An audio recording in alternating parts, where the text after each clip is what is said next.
All right, we're cutting to the chase of the story. Yeah, really quick. I say that the Bible gives us a longer version of this. There's a little show of maybe a little bit of love going on in the Yeah, Bible. maybe. This is just like boom. Boom. I We're down landed to there. business. I'm going to get a wife out of this. He serves him. Hey, it's 7 years now, the time frame. And I get a wife, and he's like, yes, you do. But he doesn't realize he's getting Leah. Mm-hmm. And that was a switcheroo. Yeah. Okay, gonna say a little bit of deceit here. Not gonna lie, a little bit of deceit. We're finding that in Rebecca's kind of space, maybe a little bit. But well, yeah, I was gonna say that. Yeah, I mean, it makes you wonder a little bit. Yes, it does. About it does. God's acceptance of Rebecca, right? I'm gonna say yes. I wonder a little bit. Mm-hmm. I'm not saying she's going to hell. Don't get me wrong, but you're taught to be honest, true, virtuous, whatever, you know, and virtue's not always physically virtue, but being honest in you know your dealings, right? Rebecca, maybe it's just this is Rebecca's brother, right? So maybe it runs in the family. That's what I was gonna say.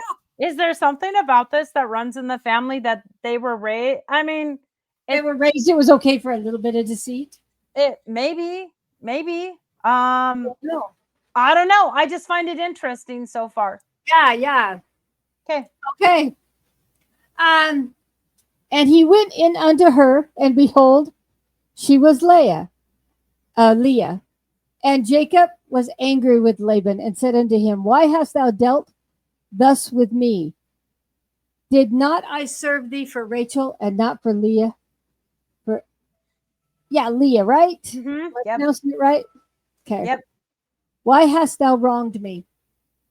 Take thy daughter, and I will go.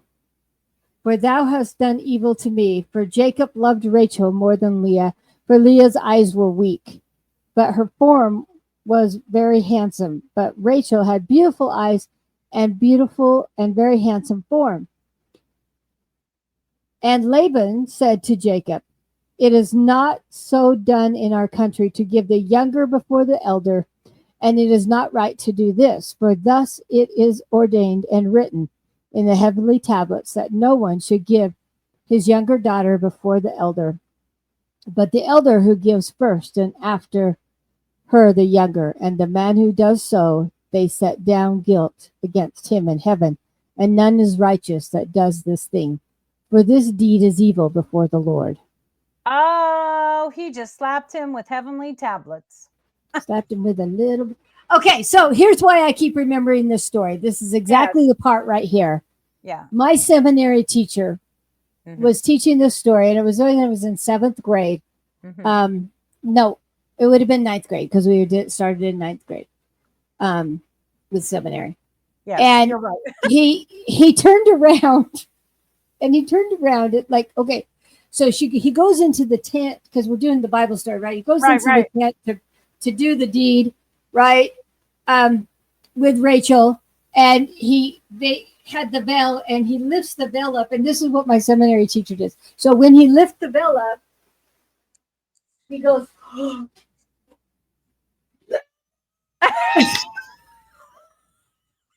you remember that visual? Still to this day, I can see his face. And so that's why I remember this story so well. He was such a good seminary teacher. Way to go, seminary teacher. But that's funny. I do remember the part also about the fact that they didn't give away the younger before the older. Right. But I didn't remember, and I don't know if it's in the Bible, where it says that Leah's eyes were weak, but her form was very handsome. But Rachel had beautiful eyes and beautiful and very handsome form. Now, I do remember something about Rachel's eyes in the Bible part, the Bible story. But I don't remember about Leah's being weak. And I don't know if that just means that they weren't right, and she wasn't like happy all the time, but she probably wasn't in love with Jacob. I mean, because I know when you look at someone that you love, your eyes kind of do sparkle a little bit, right? Right. It's true. So I'm just looking at the Bible. That's what I thought. In Genesis chapter 29, verse 17, Leah was tender-eyed, but Rachel was beautiful and well-favored. I have Okay. no idea what tender-eyed means, but Rachel was beautiful and well-favored.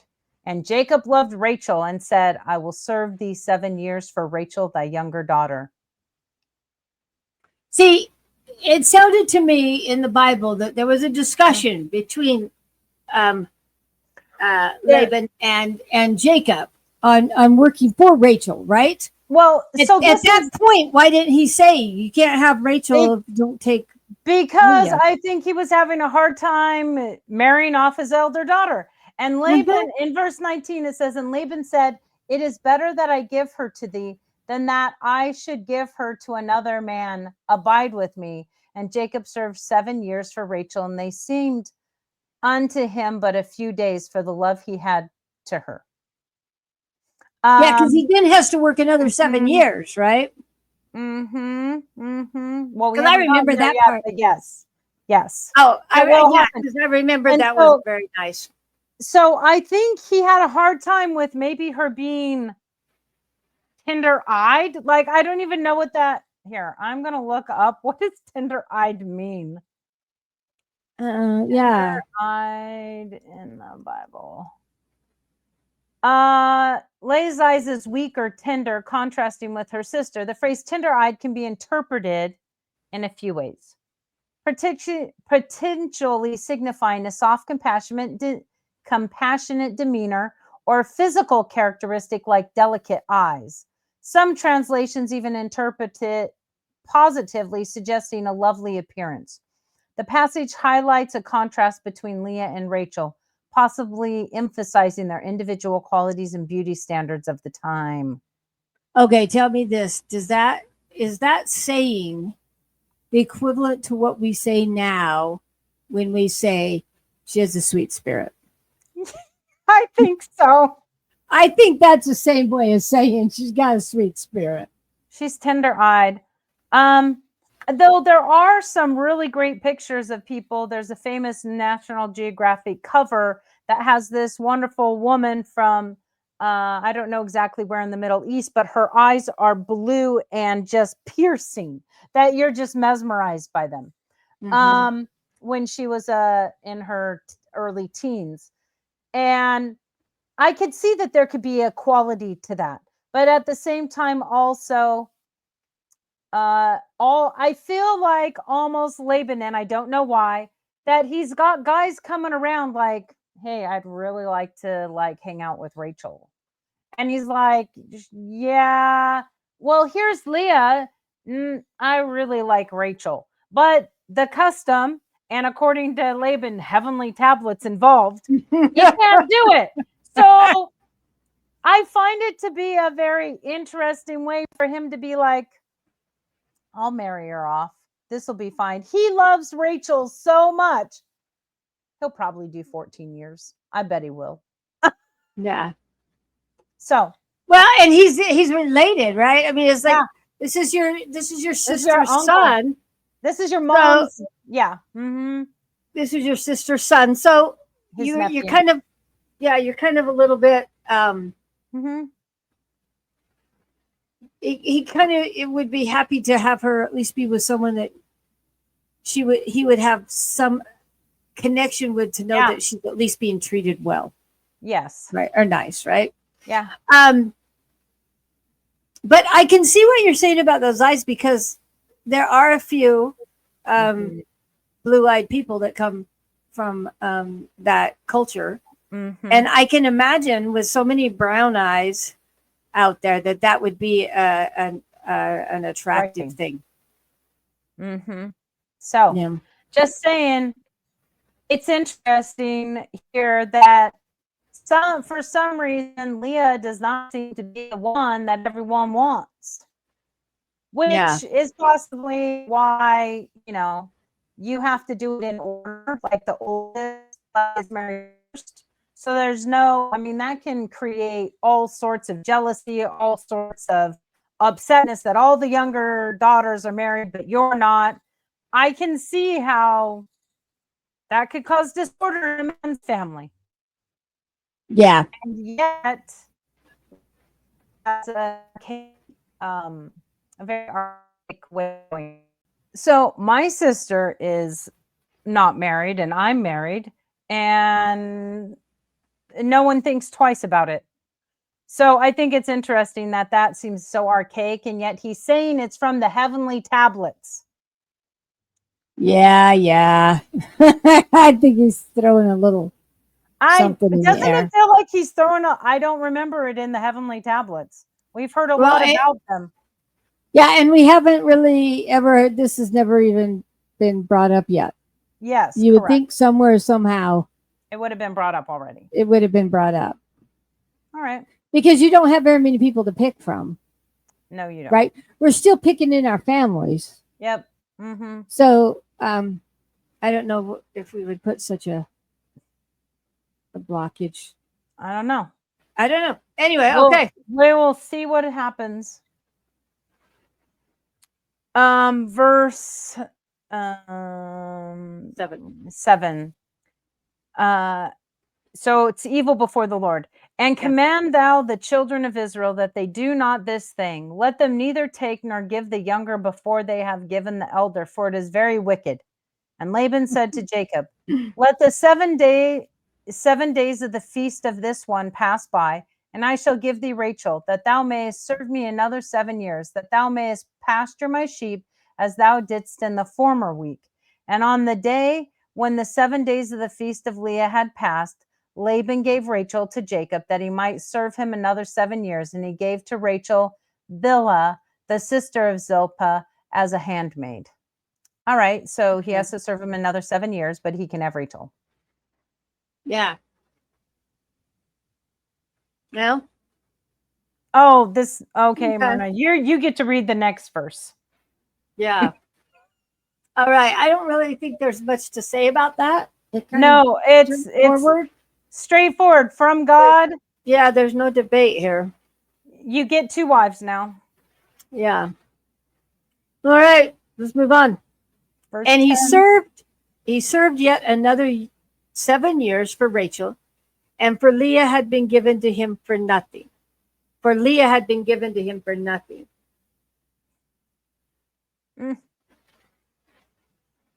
Okay.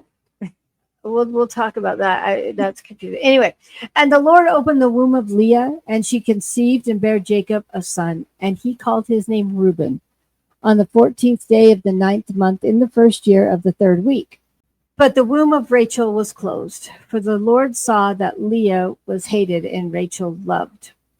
Now that statement, for Leah had been given to him for nothing, she wasn't given to him for nothing. He worked 7 years. I know. So what does that statement mean to whoever wrote it? What do they really mean? I do not know. Okay, so can I be really show my stupidity for a moment? Mm-hmm. I did not realize until right now, mm-hmm. and I've read the Bible, but obviously I did not do a very good job of storing it all in my brain. Mm-hmm. I did not know that this is the Jacob, that this Rachel and Leah thing that I've always remembered all my life, but this is the Jacob whose son Joseph was sold into Egypt. I did not know that until just now. Can I tell you that makes me feel really stupid? But I did not know. Okay, then this is my look of stupidity. I didn't understand that. Where did you just find that? Well, Reuben is the oldest son of Jacob, the one who's Joseph's dad, and Reuben's one that talked him into selling Joseph. And that I just remember that because I love I love Donny Osmond, and I love him in the coat of many colors. Right. And that song where they're dancing and you say every one of the names of the kids from Jacob. Reuben's the first one, and I don't know why I always remember that name. And I'm like, and then I kind of look down on the bottom, look down a little bit, and there's some other names of the other sons, and I'm like, oh, this is that Jacob, and I did not even realize it. Oh my gosh, how did I not put those two together? Well, now I don't feel so bad because I didn't either. Okay, well, either we're both really dumb. It's because we talk about them. I mean, albeit this is Jacob way down, like further down being a father, right? Right. And I think it's so easy and I'll just say it, in the way that we study the Bible and scriptures, as on Sundays, in the past, especially, we would have a Sunday school lesson on Sunday, and we would read chapters 4 to 7 or chapters, this to this, and you concentrated just on that and it segmented it. And so sometimes I realize nowadays I don't have a good continuity of it all, like a bigger picture of it all the time, because for a long time I didn't realize that Noah lived at the same time for a while as Adam lived. Yeah. That's not brought up when we're talking about Noah and the ark. We're not saying that his great grandfather Adam is still alive, and if you wanted to hear about the Garden of Eden, guess where you might go? Yeah. To Adam and ask him to the main man, to the guy who lived it. Well, I think, and I'm not saying that this is wrong, but this is what I see in our church, the Church of Jesus Christ of Latter-day Saints. Yeah. We teach the kids the stories of the Bible, but I don't think we connect those stories. No, we don't. So I think that's why I had this picture of Rachel and Leah and Jacob, and then we have this whole new other story of Jacob and all of his millions of sons, and Joseph being sold into Egypt, and then they go get him, and he saves them from the famine, and they, to me, have been separate stories. Yes. Right? And so I think that at least growing up, that's how we would teach the Bible, right? It was more the story things that we would teach the kids. And until you get older and actually take the time to pay attention to what you're reading, because I did read, and I got my things in seminary for reading, right? But I wasn't reading to remember. I wasn't reading to have the continuity between chapter 1 and 2 and 3 and 4. And so I think that probably is why.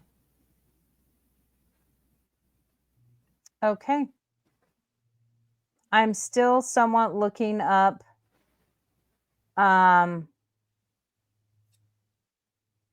who has died. Well, I'm still just looking at given to him for nothing. I know. I still can't. I'm not saying that. I mean, Leah's still a daughter of God. Yes, but the thing is in reality, okay, can we just admit, in reality, he spent 14 years to get Rachel. That was the price to get Rachel. So technically, he did 7 years, and when he found out it wasn't Rachel, he did another 7 years to have her. So in essence, he was never going after Rachel, after Leah.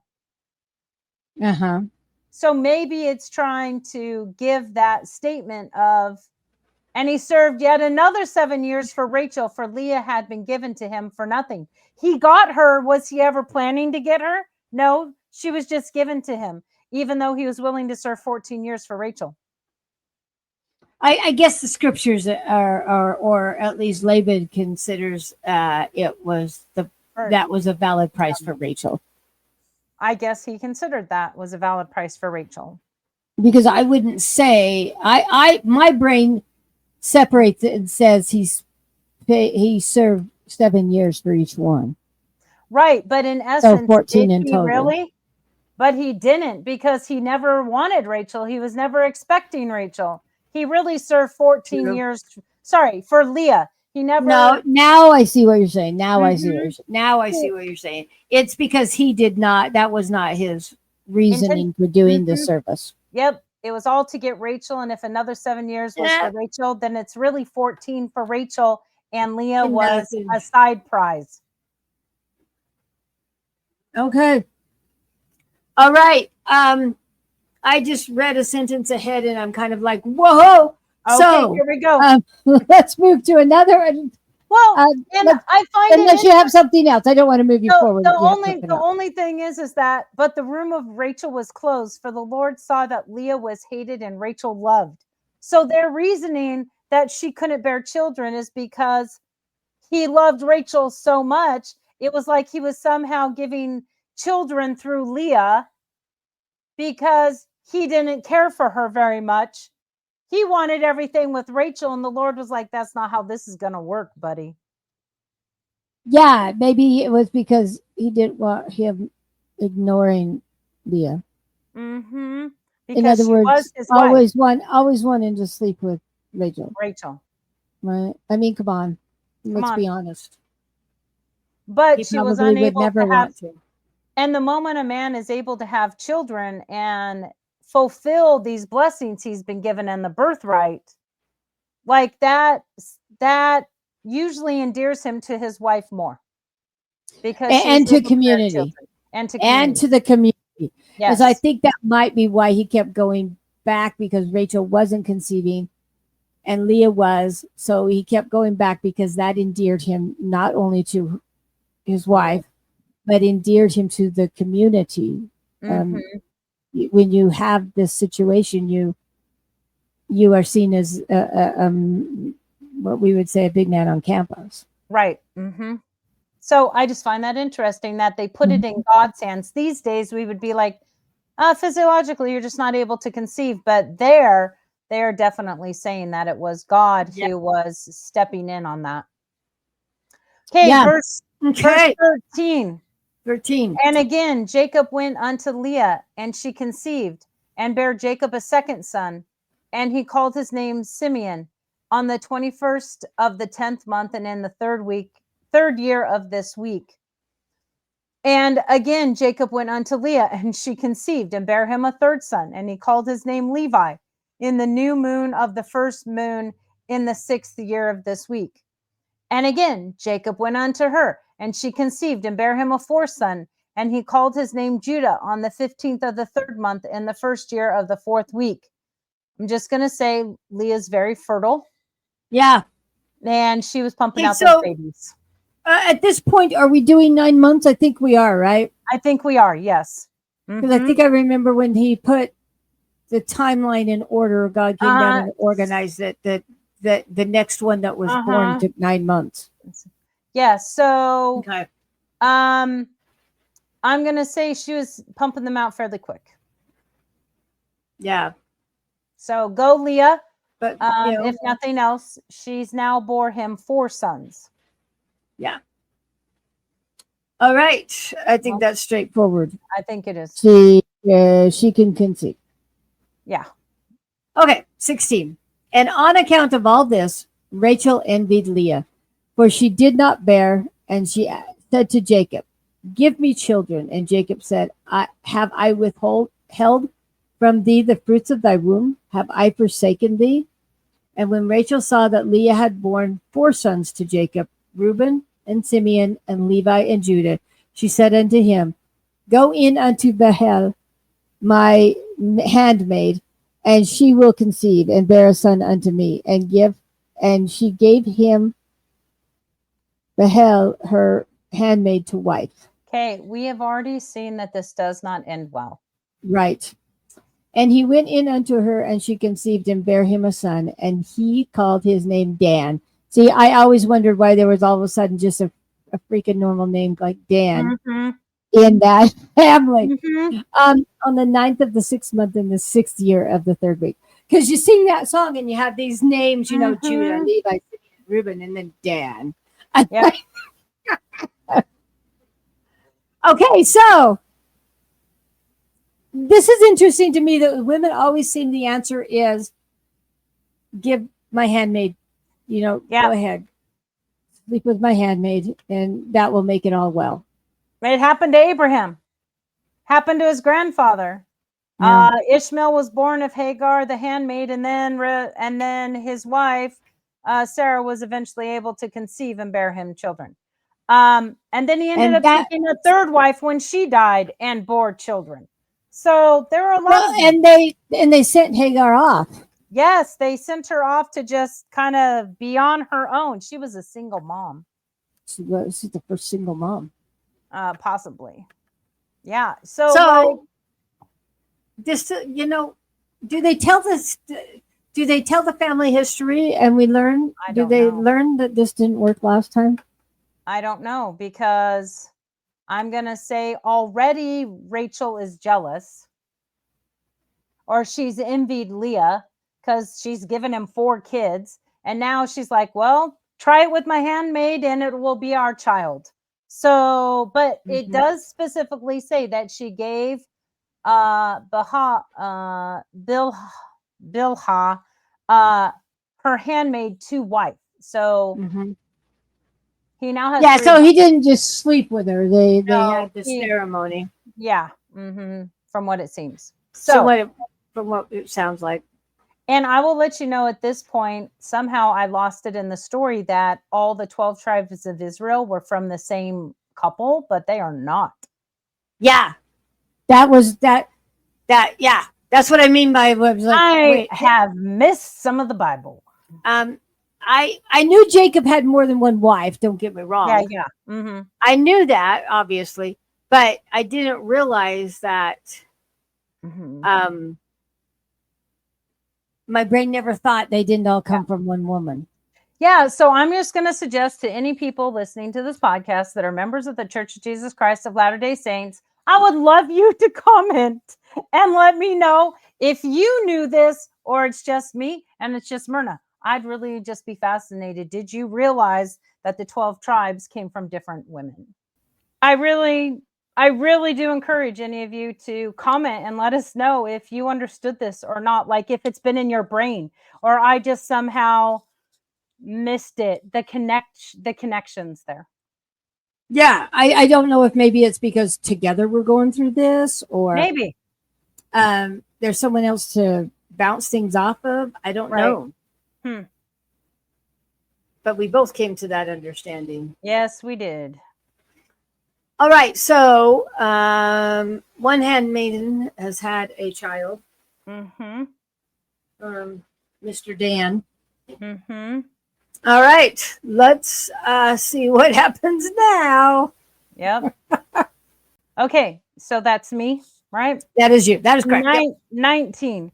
Yep. And Jacob went again unto Bilhah a second time, and she conceived and bare Jacob another son. And Rachel called his name Naphtali. Is that how you say it, Myrna? Nepatha. Yeah. Okay. At least that's how they say it in the movie. Okay. I don't know. It's fine. That's better than what I'm doing. Okay, Yep. On the 5th of the 7th month in the 2nd year of the 4th week.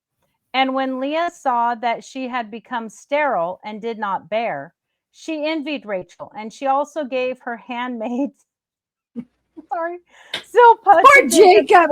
Poor Jacob. And she conceived and bare a son.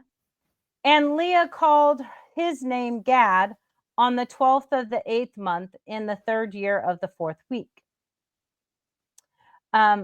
And he went in again unto her, and she conceived and bare him a second son. And Leah called his name Asher on the 2nd of the 11th month in the 5th year of the 4th week.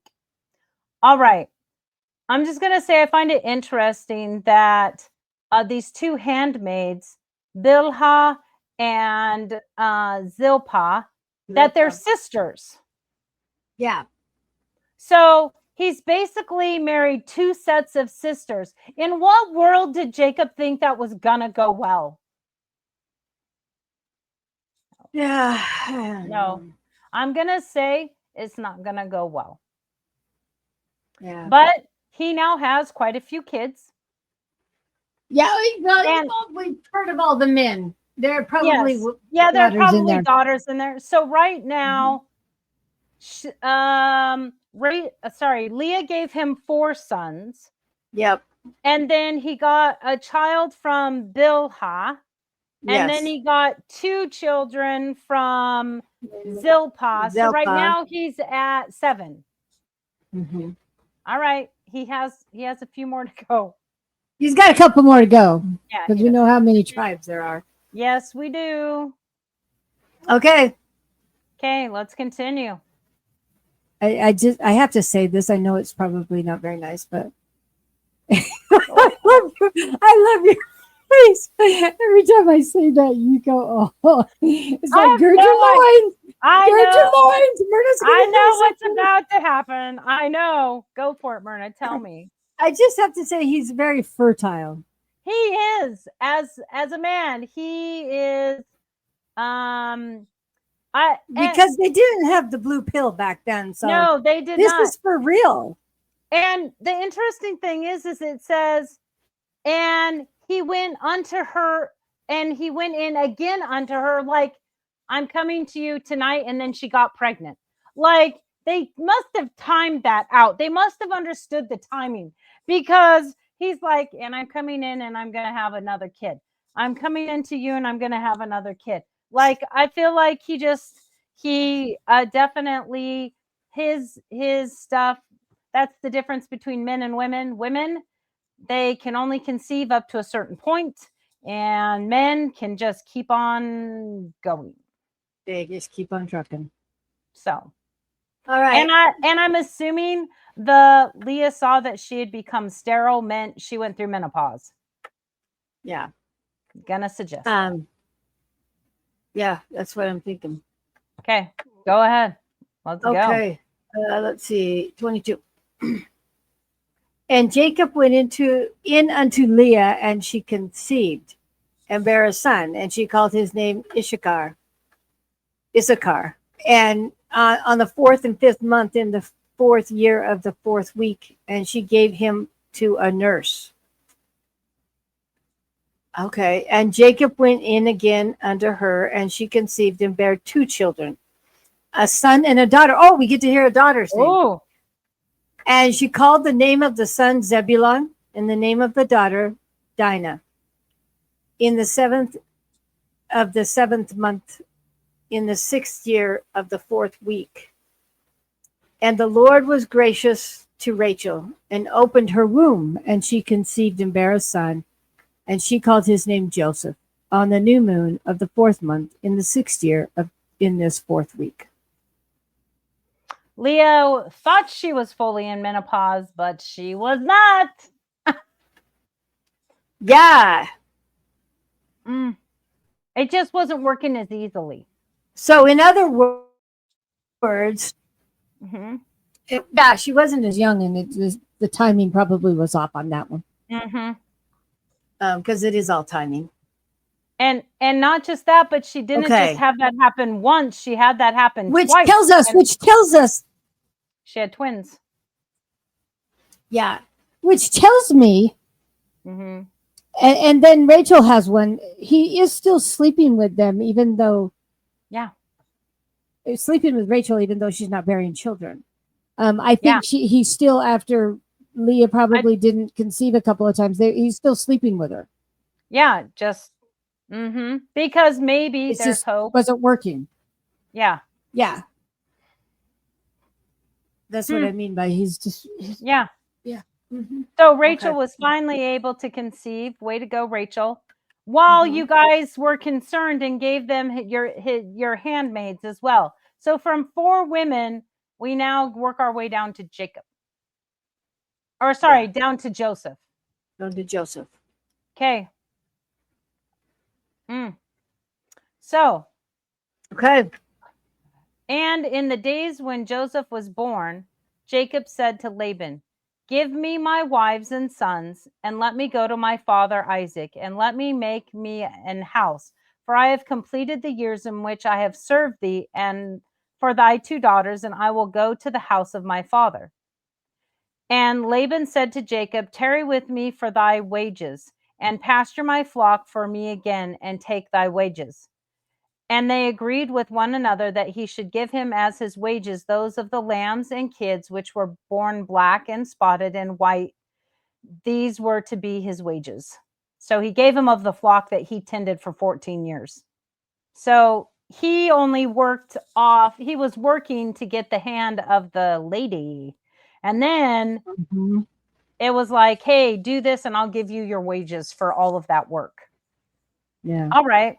So that guy worked a lot for a woman and some money in flock. Yeah, and to me, I don't think we can look over the fact that they made a specific point to tell us something about those lambs and those kids. I know, right? That they were born black and spotted and white. Mm-hmm. You know, that takes me to the Sound of Music, and I know that's really weird, but it takes me to the Sound of Music. And when they're singing in the Abbey, and when they're singing about Maria, one of my favorite lines is, isn't the black sheep's wool just as warm as the white? Meaning, isn't everybody have good to give? Isn't everybody worth your time and your, bringing unto Christ or whatever? I like that statement. Isn't the black sheep wool just as warm? I love that. Anyway, that takes me there. Thought I'd share that. I think that is an interesting connection, and yet I understand that connection. So I do think do you think they're the ones that he didn't want to keep? He's getting the second hand. I think that possibly could be, because most of the time we hear like the white lambs, right? But it specifically says those of the lambs and kids which were born black. So it's not like he gets a whole certain flock. He only gets the ones that are black and spotted and white. So that it sounds a little to me like he's getting what they think is secondhand sheep to take with him. That they only want to keep the white ones. And that's why I thought of what I thought from Sound of Music. Okay, so I found something here. And, oh, how funny. The Hebrew word for white is Laban. Okay, I think it was, so there was in Genesis chapter 31, Jacob devised an unorthodox way of influencing the animals he wanted to bear these speckled offspring.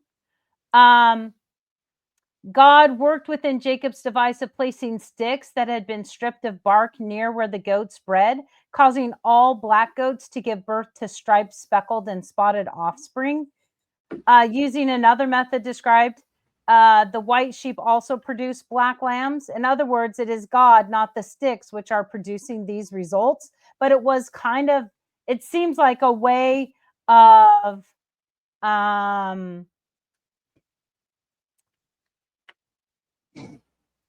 almost like scheming a little bit. Like, I'm going to not create these pure black or these pure white sheep, right? That you would take of the wool and weave and stuff. And so it was a way of somewhat, Laban knew that Jacob was given this, this blessing, right? So it was almost like Laban trying to test him, or Jacob basically ruining his flock a little bit. Like some shenanigan type stuff is going on with that. It was specifically stated because that wasn't pure black or pure white. so interesting that he was able to manipulate that, or God was able to help him to be able to amass a wealth. Yeah. Interesting. Which it talks Okay. about in the next 3 verses. Yep.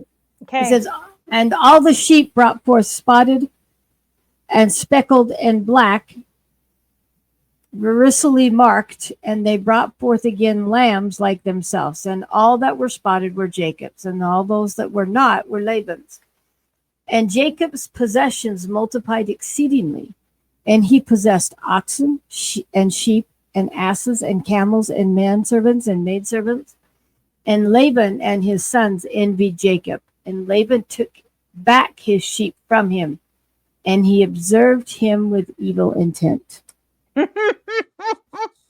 Because Jacob was breeding them to be spotted so that he had more than Laban. Mm-hmm. And then when he Wow. realized he would have more, bam, Laban's like, no, they're mine, baby. They're mine. I take them back. Sorry, uncle. But then again, Jacob is the one that got like Leah on, like, given to him. Like, he had to work 14 years to get Rachel. That was the deceitful of Laban in many ways. And so it's like, in the end, they are still at this point, though the law of Moses has not been instituted, it still seems to have this attitude in their culture, an eye for an eye. Mm-hmm. Yeah. Mm-hmm. Well, we have, our minds have been pricked this time. Yes, they have. With some connections that we didn't know existed between these two stories. And it has been an episode of learning, I believe. I agree with you. So the 12, mainly that Jacob here is the same father of the 12 tribes of Israel. So we just heard of them being born. Mm-hmm. And we now realize that the 12 tribes of Israel come from 4 different mothers. Yeah, I always thought it was just Leah. And then Rachel. I knew Joseph came from Rachel. So I thought Leah did all of them. No, that Rachel did all of them? No, I thought Leah did all of them. I knew Rachel only did Joseph. I knew that one. But I thought all the others came from Leah. Mm-hmm. No. Came from 2 other women as well. So I can only see, like, yes, they have one father, but they're actually all half brothers. Or a lot of them are half brothers and half sisters. A lot of them. Mm-hmm. At least the one daughter we heard of, because it was a twin. Yeah. So I find it fascinating. That was a lot of wives. And obviously, Jacob is still seen as the guy who the Lord has blessed. He has found favor. He is still doing ordinances as far as we're aware. And he has 4 wives. So there's something about that the Lord is okay with. Right. Or he would have told him he cannot do that. But he doesn't. Yeah. Interesting. Yeah, there's a lot of I don't know. I know. A lot of thoughts about that. I when agree. it comes to the past of the church. I agree. Well, this was so exciting today, guys. Really. We learned this was about learning today. So for any of you who enjoyed this episode, there are plenty of other episodes out there you can watch from our back episodes. We have a series on Adam and Eve that was fascinating to read in the Apocrypha. Now we're in Jubilees and we're working our way towards the end here. Please continue, like and subscribe so it comes up in your feed. And please, by all means, copy the link, send it out into the internet world, the World Wide Web. Send it to whoever you would like. And as Myrna and I at the end of every episode like to say, oh yeah, Apocryphal. Yeah. All right. Thanks, guys. See you next week. Bye.